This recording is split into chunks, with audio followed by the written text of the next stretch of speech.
supposed to say, a life of faith. Not quite sure what that.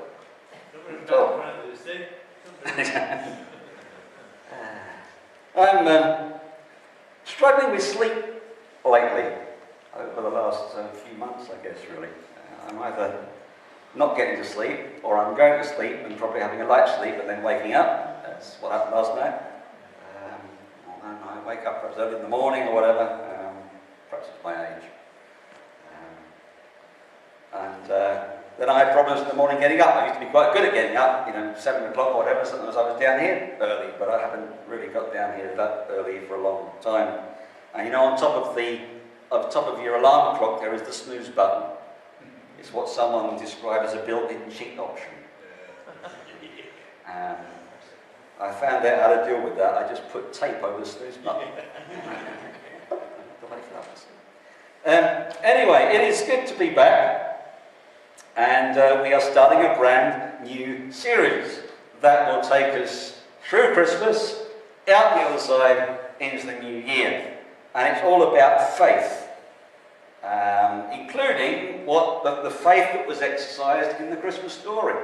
Because as I was thinking about the series of faith, I thought, I'll run it through Christmas, because there's a lot of faith being shown in the first Christmas story. So we'll be looking at that over Christmas. But today I want to start off with the big faith chapter, Hebrews 11. I don't know how often you read through this great chapter about faith, Hebrews 11. But what I think is interesting is who God chose, because obviously Scripture was inspired, breathed into by God, why God chose to pick out various people in this chapter of faith.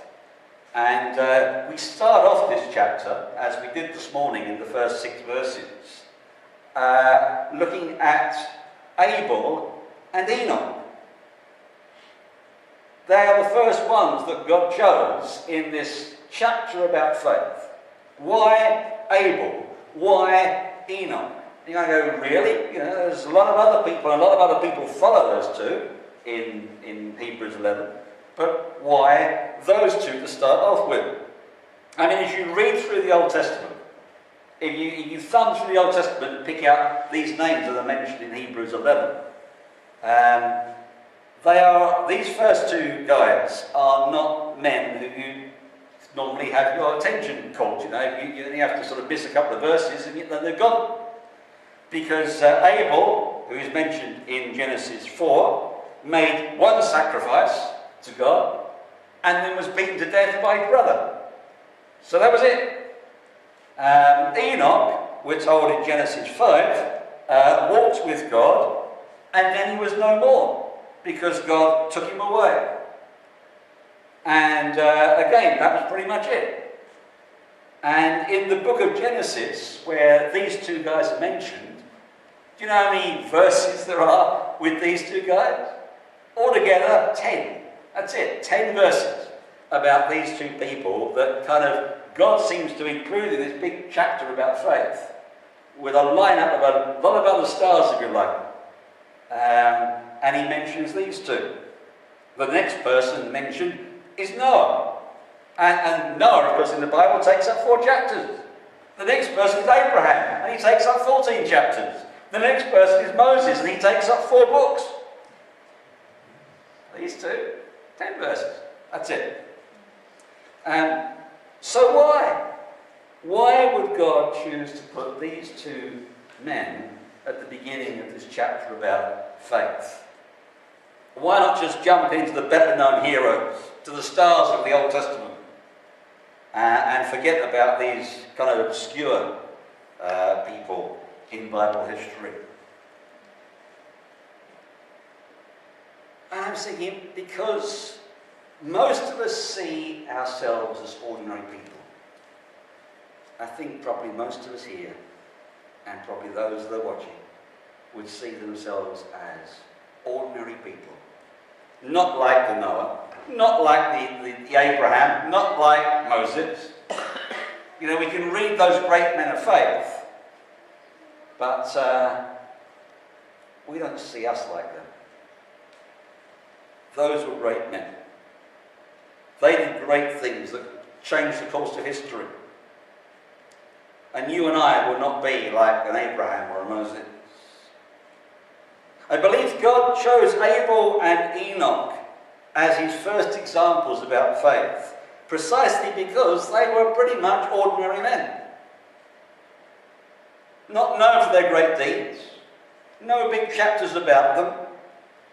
Most people, if you ask people to name Old Testament figures, would be able to name the others, but not those two.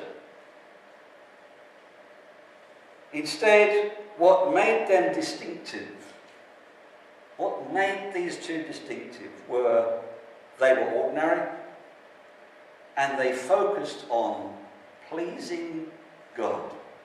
Pleasing God. Let me read a few verses from Genesis 4. Let's start at verse 4.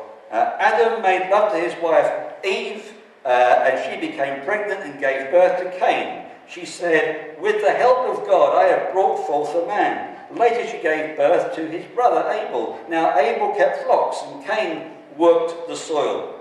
In the course of time, Cain brought some of the first fruits of the soil as an offering to the Lord.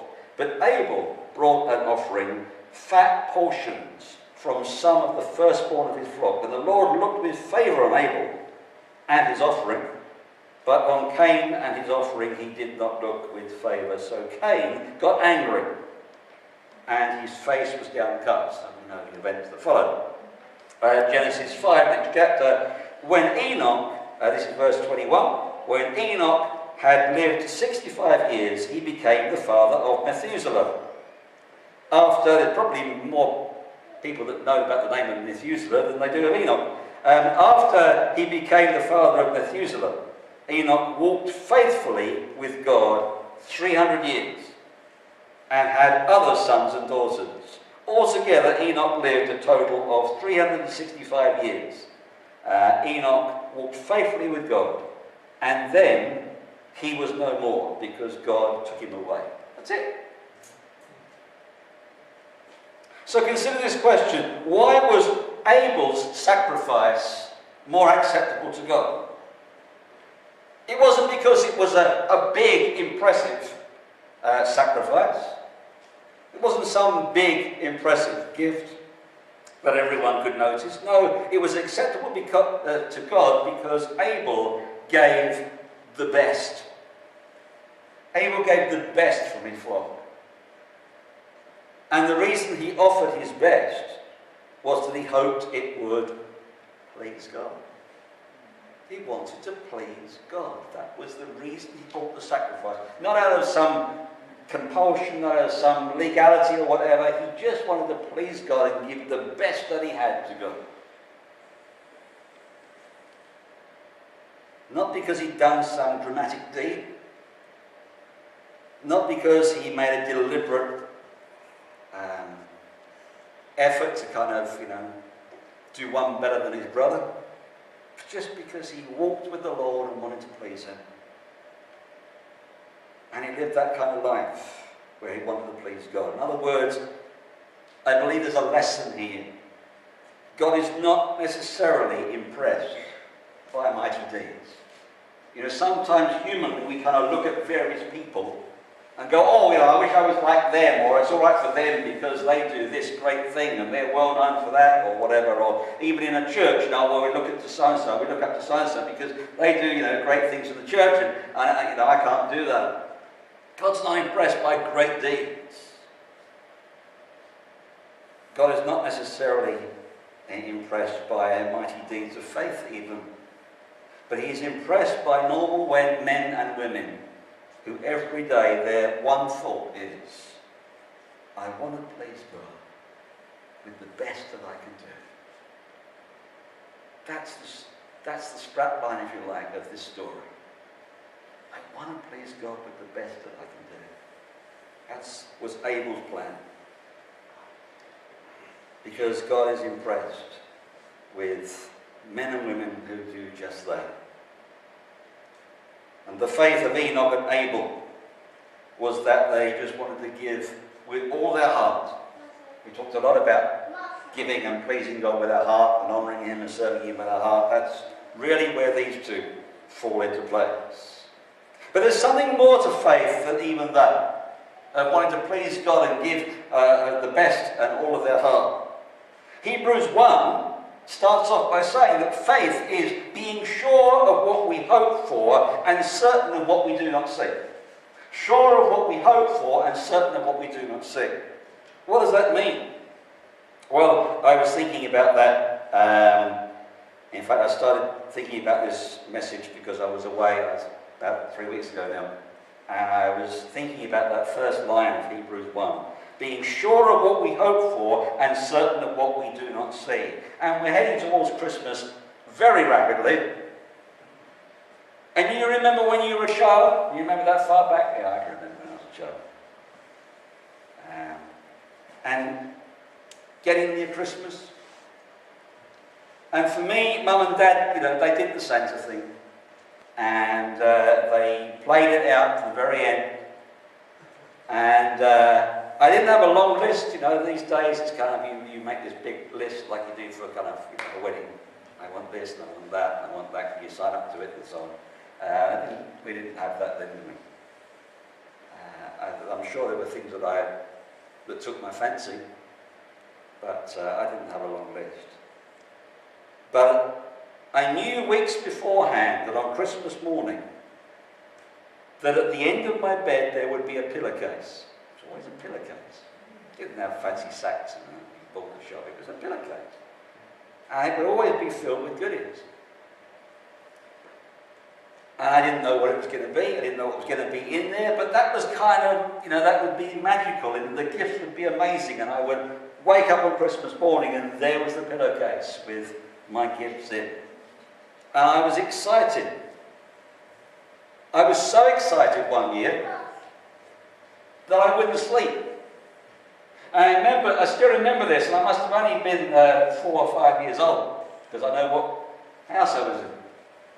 And I was so excited I wouldn't sleep. And Mum and Dad kind of wanted to go to bed. And so in the end, they at about 2:30 in the morning, I think it probably was by then, they said, well, you're going to have your presents, but you're going to have it downstairs. No one's coming up to bring them to you to the end of your bed. They'll be left downstairs by the Christmas tree.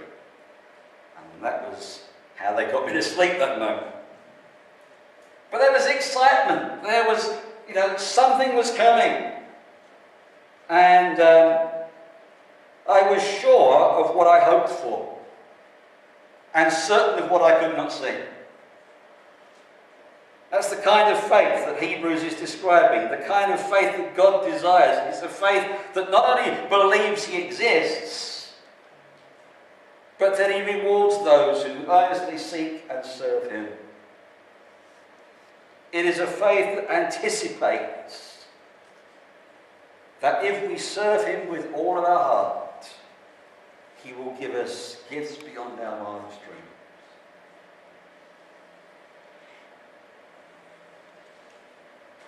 So once we've experienced seeing God at work, once we kind of get into this and we start seeing God blessing us in some way or answering our prayer or using us in some way, then we develop this kind of, this excited anticipation. And we begin to look forward to seeing God start working in our lives in other areas. It's kind of like, when you have a water pump and you have to prime it to get it going. And once we kind of get our faith going with God, we're going, oh, God used me that day. This is great. God blessed me on that day. I was talking to so-and-so and they were pleased and I led them to Jesus, or I spoke a word about him or talked about church. I can do that now. And it's kind of like you prime the pump. And so the next day, you can go out and you can have a little bit more faith. And think, I'm going to do this and God's going to bless me. And it kind of grows. Excited anticipation. Because you know that up until then, God has been blessing you. And you kind of, I can carry on doing it. God answered my prayer. He blessed me. He gifted me. He used me. I was able to tell someone about Jesus. And so I can carry on doing that now. Because once I've done it once and I've seen God touch me in some way or use me in some way, I know and I'm excited about being able to do it again. There was a song that kept ringing in my ears when I was thinking about this.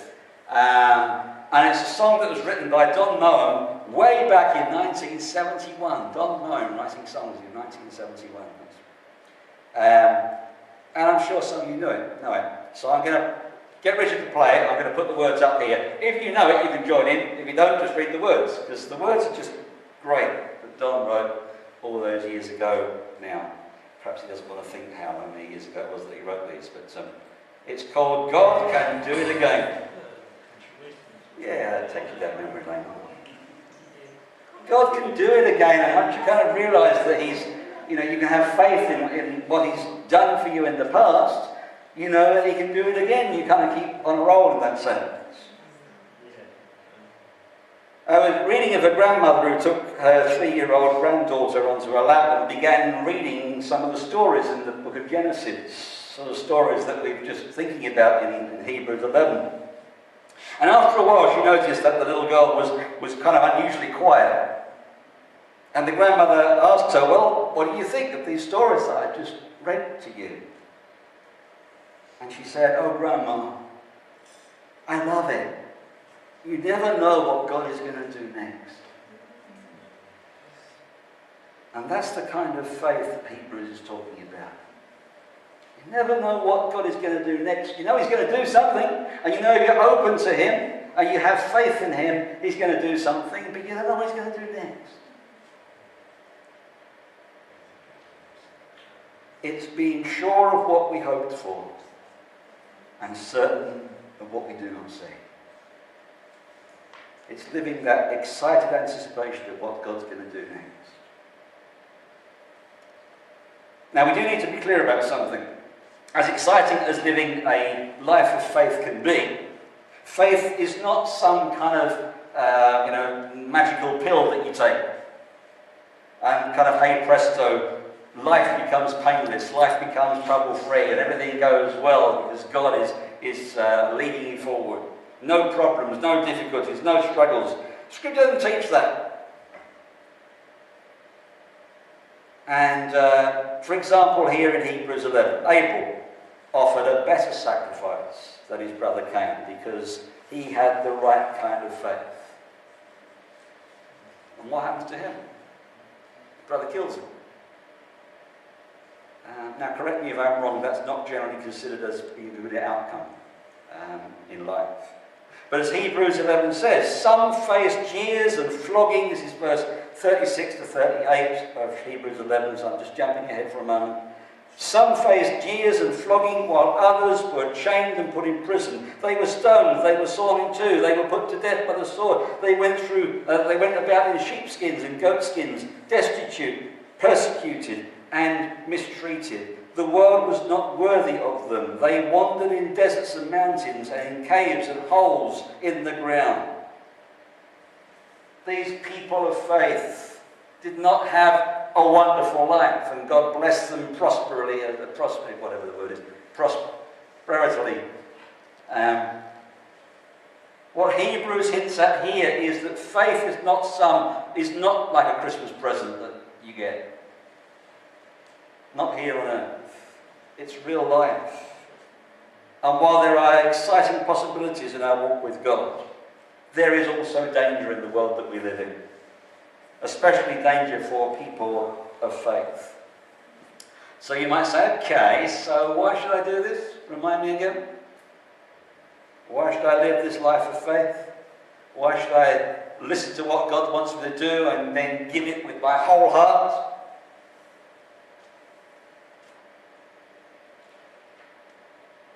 We want to, because we rather don't become a Christian to avoid hardship here on earth.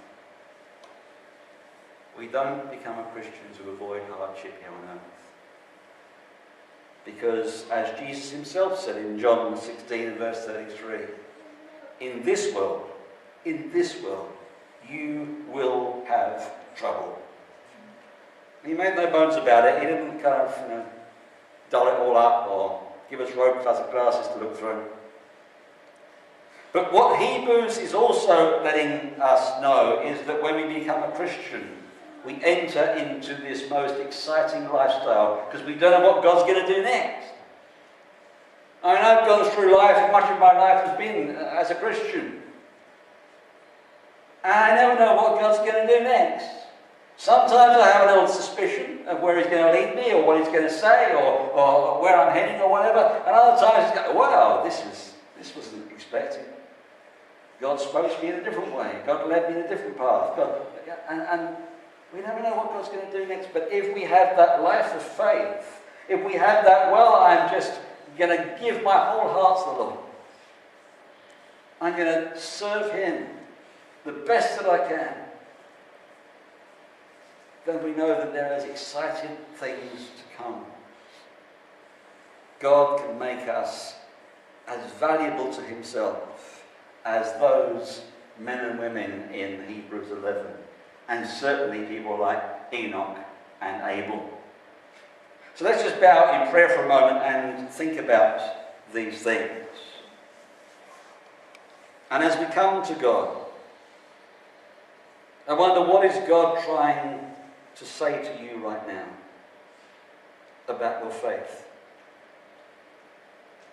How is your faith?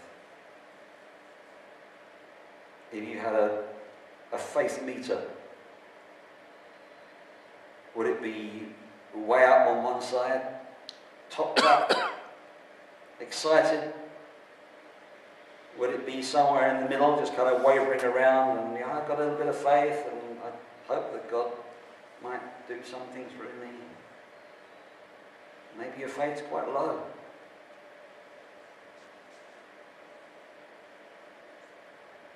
What is God saying to you today about your faith?